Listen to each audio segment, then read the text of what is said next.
बिस्मिल्लाहिर्रहमानिर्रहीम। अस्सलाम वालेकुम क्लास आज हम मज़मून करेंगे। मज़मून किस पर है? बकरी पर। ठीक है, ये एक बकरी है। इसका रंग काला है। इसकी 4 टांगें हैं। इसकी एक छोटी सी दुम है। इसके 2 सींग हैं। ये हमें दूध देती है। ये बहुत मुफीद जानवर है। ये मुझे बहुत अच्छी लगती है। सबको अच्छी लगती है ना? तो ये मुझे बहुत अच्छी लगती है। ओके स्टूडेंट्स, ये एक बकरी है। इसका रंग डैश है, काला है। इसकी डैश टांगें हैं। कितनी टांगें हैं? 4। शाबाश। इसकी एक छोटी सी डैश है। क्या है?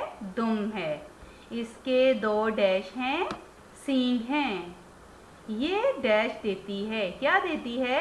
दूध देती है। शाबाश। ये बहुत डैश जानवर है। कौन सा जानवर है ये? बहुत मुफीद जानवर है। ये मुझे बहुत डैश लगती है, अच्छी लगती है। ओके स्टूडेंट्स, आपने इसको अच्छे से याद करना है और अपनी नोटबुक पर साफ करके इसको लिखना है। शाबाश।